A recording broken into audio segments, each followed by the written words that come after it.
Welcome to press news. రాష్ట్రంలోని కాంగ్రెస్ ప్రజాప్రభుత్వం ప్రజారోగ్యంపై దృష్టి పెట్టిందని, ప్రతి గ్రామంలో రక్షిత మంచినీరు అందించాలనే లక్ష్యంతో పనిచేస్తున్నారని, గ్రామ మంచినీటి సహాయకులు అవగాహనతో ప్రజలకు సేవలు అందించాలని పరకాల శాసనసభ్యులు రేవూరి ప్రకాష్ రెడ్డి కోరారు. ఆత్మకూరు మండల పరిషత్ కార్యాలయంలో మంగళవారం దామర, ఆత్మకూరు మండలాల గ్రామ మంచినీటి సహాయకులకు సింగిల్ ఫేజ్, 3 ఫేజ్ మోటార్లు, ప్యానెల్ బోర్డు, ఎలక్ట్రికల్ పరికరాల మరమ్మతులు, ఆయన నిర్వహణపై శిక్షణ కార్యక్రమంలో ముఖ్య అతిథిగా ఎమ్మెల్యే రేవూరి ప్రకాష్ రెడ్డి పాల్గొన్నారు. దామర, ఆత్మకూరు మండలాల గ్రామ మంచినీటి సహాయకులకు శిక్షణ తరగతులను ప్రారంభించి మాట్లాడుతూ, గ్రామంలో మంచినీటి పైప్ లైన్ల నిర్వహణ, వాటర్ నీటి నాణ్యత పరీక్షలు, క్లోరినేషన్ ప్రక్రియపై 4 రోజులు శిక్షణ తరగతులు నిర్వహిస్తున్నామన్నారు. గ్రామ సహాయకులకు శిక్షణనిచ్చి గ్రామంలో ఏమైనా చిన్న రిపేర్లు ఏమైనా వస్తే వాటిని గ్రామ సహాయకులు రిపేర్ చేసుకోవాలన్నారు.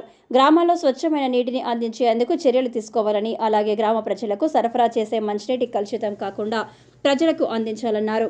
గ్రామాల్లో 100% మిషన్ భగీరథ నీరు అందించాలని లక్ష్యంతో పనిచేయాలని అధికారులకు ఆదేశించారు. ప్రతి గ్రామంలో రక్షిత మంచినీటి సరఫరా సౌకర్యం కల్పించాలన్నారు. గ్రామాల్లో ఉన్న మంచినీటి ట్యాంకులను క్షుణ్ణంగా పరిశీలించి ఎప్పటికప్పుడు శుభ్రంగా ఉంచాలన్నారు. గ్రామాల్లో సీజనల్ వ్యాధులు రాకుండా సమన్వయంగా చేపట్టాలన్నారు. గ్రామాల్లో ఎక్కడ మురికి నీటి నిల్వలు ఉండకూడదని ఎప్పటికప్పుడు తొలగించి ఏర్పాట్లు చేసుకోవాలన్నారు. మన చుట్టూ ఉన్న పరిసరాలను పరిశుభ్రంగా ఉంచుకోవాలని, నిర్లక్ష్యం వహిస్తే తద్వారా దోమలు వృద్ధి చెంది వివిధ రకాల వ్యాధులు ప్రబలే ప్రమాదం ఉందన్నారు. క్లోరినేషన్ చేసిన పరిశుభ్రతమైన నీటిని మాత్రమే కుళాయిల్లో సరఫరా చేసేందుకు అన్ని చర్యలు తీసుకోవాలన్నారు. ట్యాంకుల లోపల పరిశుభ్రత లోపించిన నాణ్యమైన త్రాగునీరు సరఫరాలో ఫిర్యాదులు రాకుండా చూసుకోవాలన్నారు. అందరం కూడా ప్రభుత్వాన్ని మనస్ఫూర్తిగా అభినందించవలసిన అవసరం. ప్రభుత్వం ఇవాళ గుర్తాల్లో ప్రధానమైన సమస్య పరిష్కారానికి, అవగాహన కల్పించడానికి ప్రధానమైన వ్యక్తులకు పైగా గ్రామంలో ప్రజలకు మంచినీరు అందించేది, నీటి సౌకర్యం కల్పించేది మా గవర్నమెంట్.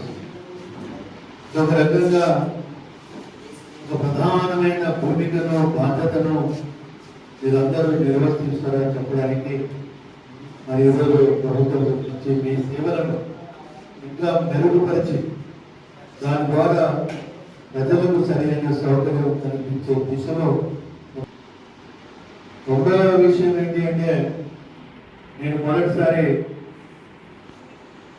డిపార్ట్మెంట్ ఒక మీటింగ్ పెట్టినప్పుడు కూడా ఇంజనీరింగ్ డిపార్ట్మెంట్లో ఈ RWS రూరల్ వాటర్ గ్రామీణ మంచినీటి సరఫరా అధికారులతో, సివిల్ ఇంజనీర్లతో, పంచాయతీరాజ్ ఇంజనీర్లతో ఒక మీటింగ్ పెట్టడం జరిగింది. Secretary level.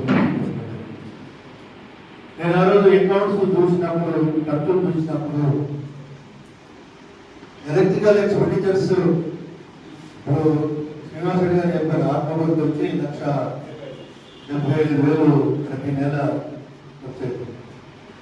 నేను అనుకోవడం చిన్న గ్రామం, పెద్ద గ్రామానికి 10 నుండి 15,000 రూపాయలు ఖర్చు అవుతున్నాయి. అంటే 40,000 కోట్లతోటి నిశ్చిత కార్యక్రమాన్ని చేపట్టిన తర్వాత కూడా ప్రతి గ్రామంలో ఇంత కరెంట్ బిల్స్ వస్తుంది అని అంటే ఒక రకంగా మనము ప్రజాధనాన్ని మనము దుర్వినియోగం చేయడం లేదు.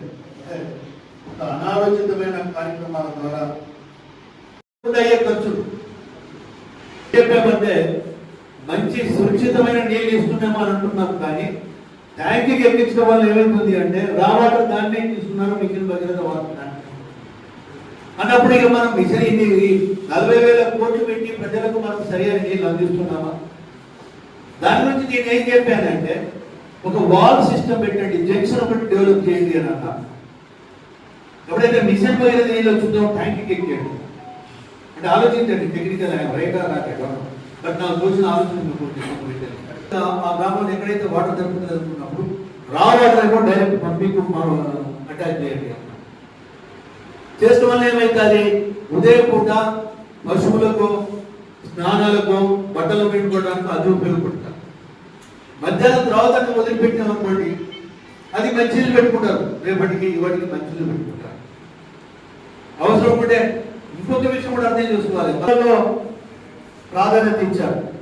ఒకటి, మంచినీటి ఎండాకాలం వస్తుంది అని చెప్పి మంచినీటి సౌకర్యానికి సంబంధించి అవసరం ఉంటే వార్డ్స్ కావాలని చెప్పి నేను మన రాజకీయ పార్టీగా వాస్తవంగా నేనేం చేయాలంటే ప్రతి గ్రామంలో ఉన్న మా గ్రామ కమిటీలో గ్రామ పార్టీ అధ్యక్షుడు వాళ్ళని అడిగి ప్రపోజల్స్ చేయాలి.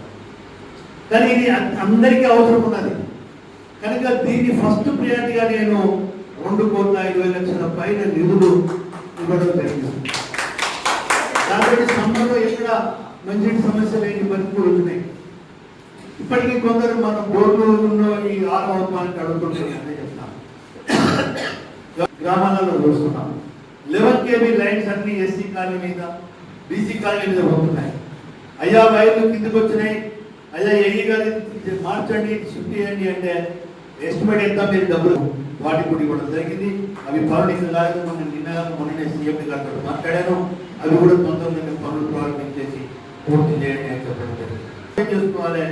అదేవిధంగా ఎస్సీ గారు కూడా నేను ఏ ఉద్దేశంతో ఇచ్చిన అర్థం చేసుకొని ఆ పర్పస్ సర్వ్ చేసే విధంగా చూడండి.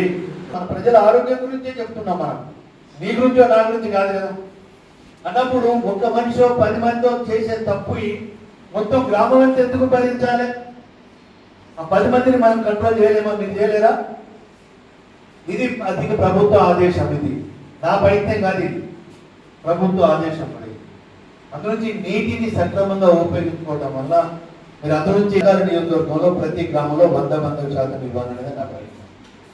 రెండోది, ఇవన్నీ కూడా మీరు రా వాటర్ సపరేట్ అంటే చేసి మార్నింగ్ సర్టెన్ టైం పెట్టండి, ఈ టైం నుండి మార్నింగ్ అని చెప్పి ఆశిస్తాం. ఇది అంత ప్రాధాన్యతమైన భాగాలు ఇది విభాగం. మీరు ఇద్దరు అనుకుంటే గ్రామాలలో రోగాలు తగ్గగలుగుతారు, ఒక మంచి ఆదర్శ గ్రామంగా కూడా ముందు తీసుకుపోగలుగుతారు. రెండోది ఇంకోటి ఏంటంటే, ఈ సాయంత్రం పూట కూడా లైట్ చేసుడు బంద్ చేసుడు కూడా చాలా ఇష్టం వచ్చినట్టు చేస్తున్నారు. ఎవరు చేస్తున్నారు ఎప్పుడో కూడా దానికి కొన్నిటికైతే ఆటోమేటిక్ సిస్టమ్ పెట్టినా కూడా అవి ఖరాబ్ అయిపోయి కూడా పగలు కూడా కరెంట్ ఎరుగుతూనే ఉంటారు. మరి కరెంటు కూడా మీరు చూస్తే ఒక్క యూనిట్ని మనం ఆదా చేసినాము అని అంటే ఒక యూనిట్ని మనం ఉత్పత్తి చేసిన వాళ్ళం అవుతాం. సింపుల్, వేరే ఏం అక్కర్లేదు. మీరు ఒక యూనిట్ని రేపు మన పరకాల నడిపి అక్కడ మళ్ళీ అదేవిధంగా 1వ తారీఖు మనకు గీసుకొండ సంఘానికి ఇవ్వడం జరిగింది. 1వ తారీఖు 2వ తారీఖు అంటే అక్కడ 4 రోజులు ఉంటాయి అక్కడ. ఎందుకంటే ఇది ఒక అవకాశం మీతో మాట్లాడడానికి, మిమ్మల్ని రిక్వెస్ట్ చేయడానికి. నేను మిమ్మల్ని ఆదేశించడం లేదు, మిమ్మల్ని నేను రిక్వెస్ట్ చేస్తున్నాను. మీ చేతిలో కొంత మన ప్రజల యొక్క భవిష్యత్తు మీ చేతిలో ఉన్నది. పేరు రావాలన్నా మీ వల్లనే వస్తుంది అని చెప్పాను. ఫస్ట్ మీటింగ్లో చెప్పినా లేదా శ్రీరామ్? ఫస్ట్ మీటింగ్లో చెప్పాను. నా తత్వం ఏంటంటే అధికారులు అదేవిధంగా ప్రజాప్రతినిధులు ఇద్దరం సమాన బాధ్యత అనుకుంటే నేనేం బాధ్యత చేయ అధికారులకి. నేను వాళ్ళని రిక్వెస్టే చేస్తుంటాను, మన అందరం కలిసి మీరు మనం కలిసి ప్రజలకు మంచి చేద్దామని చెప్తుంటాను. నేను ఏదో నాకు అతి మర్యాద చేయాలి అవన్నీ ఏముండే. మనం అందరం ఒక కుటుంబ సభ్యులం, మనందరం ప్రజల మన ఎలక్ట్రికల్ బిల్లుల గురించి రిపేర్ల గురించి వీటి గురించి కడుతున్నాం. అందులోంచే గౌరవ ముఖ్యమంత్రి గారు పేరుకు మిషన్ దగ్గర అన్నారు, ఇంటింటికి నీళ్ళు ఇస్తామని అన్నారు. కానీ వాస్తవంగా సమస్యలు చూస్తే అంటే ఉన్నాయి. చాలా గ్రామాలకు వెళ్ళి కంప్లైంట్స్ వచ్చినాయి, మాకు మిషన్ దగ్గర నీళ్ళు వస్తలేవు, మా ట్యాంకి చెప్తలేవు, మా వాడకి వస్తలేవు అని చెప్పి చెప్పడం జరిగింది. దాని మీద ఒక సమగ్ర సర్వే చేయించడం జరిగింది. ఎంత వేసారు సమగ్ర సర్వే చేయించి ఎక్కడ అంటే ఒక ఇంటికి నల్ల వస్తలేదంటే ఆ ఇంటి నంబర్ ఆ ఇంటి ఓనర్ పేరు రాసి ఇంటికి నల్ల రావడం లేదు. దానికి కారణం ఏంటంటే అతనికి కావాల్సిన కనెక్షన్ ఇవ్వలేదు. ఒక వాడకి వస్తలేదంటే వాడికి ఎందుకు వస్తలేదు, ఒక ఏరికి వస్తలేదంటే ఎందుకు వస్తలేదు అనేది పూర్తి సమాచారం తెప్పించుకోవడం జరిగింది.